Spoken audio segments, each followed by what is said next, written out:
आपका 6 नंबर क्या कह रहा है, ध्यान से देखिएगा। कहता है कि व्याख्या कीजिए कि क्या इतना इतना भाज्य संख्याएं क्यों है। पहले तो कह रहा है खुद से कि ये भाज्य संख्या है, लेकिन कैसे है ये हमको दिखाइए ना, ये हमको दिखाइए। अब देखिए दिखाते हैं। पहला ए पार्ट, ए पार्ट में दिया है 7 गुने 11 गुने 13 प्लस 13 दिया है। अब देखिए इसमें क्या करेंगे, हम 13 को कॉमन लेते हैं तो यहाँ पे बचेगा 7 गुने 11 प्लस के 1, क्योंकि 13 तो हम कॉमन ले लिए, इसमें से 13 कॉमन ले लिए तो प्लस वाला 1 बच गया। अब देखिए यहाँ पे क्या हो जाएगा, 13 गुने 11 सत्ते 77 1 78। अब देखिए 78 से 78 जो है कोई ना यहाँ पे गुना कीजिएगा तो कोई ना कोई संख्या बनाएगा। वो संख्या होगी ना, वो खुद से विभाज्य होगी, यानी कि जो बनेगा वो खुद से विभाज्य होगा। और एक तो हमेशा किसी संख्या को विभाजित कर ही देता है। अब देखिए, अब जब इन दोनों से मिलकर वो संख्या बन रही है, क्या जी, इन दोनों से जब मिलकर वो संख्या बन रही तो इससे और इससे भी विभाजित होगी, होगी ना।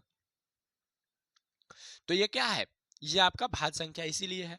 उसी तरह से तो आप कहिएगा सर आप तो यहाँ पे भी कह सकते थे कि 7 गुने 11 गुने 13 है, तो ये भी संख्या वैसे। लेकिन ध्यान रखिएगा वहां प्लस में एक संख्या थी, गुना में रहती तो हम बोल देते कि ये संख्या सभी से इतना ही से कटेगी जितना से गुना करके आ रही है, इसलिए हम नहीं बोले। समझे कि नहीं। अब उसी तरह से बी पार्ट का देखिएगा, लास्ट में दोनों का कंक्लूजन लिख देंगे, लास्ट में दोनों के लिए एक चीज। अब देखिए 7 गुने 6 गुने 5 गुने 4 गुने ए 3 गुने 2 गुने 1 प्लस 5। अब देखिए यहां से अगर 5 कॉमन ले ले तो हमारे पास बचेगा 7 गुने 5 7 गुने 6 गुने 4 गुने 3 गुने 2 प्लस 1। अब देखिए ये क्या होगा, 7 नहीं 2 तिहाई 6 चौका 24, 24 छक्के कितना होता है, 24 में 6 से फिर 7 से गुना कर लेंगे। 24 में 6 से फिर 7 से, 6 चौका 24 के 4 हासिल 2 6 दूना 12 2 14 फिर 7 से 7 चौका 28 के 8 हासिल 2 7 चौका 28 30 3 और 7 3 10 यानी कि 1008। अब देखिए यहाँ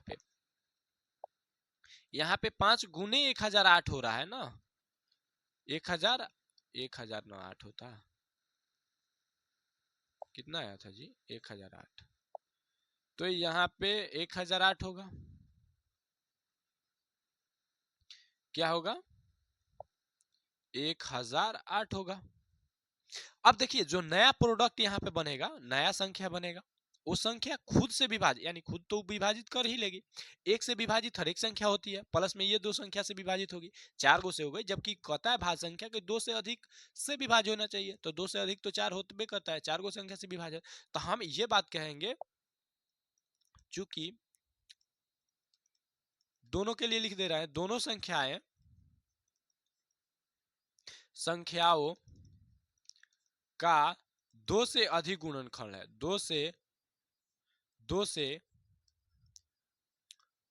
अधिक गुणनखंड है, अतः अतः वे संख्याएं भाज्य है। आंसर हो गया, क्या जी, वे संख्याएं भाज्य है, कंप्लीट।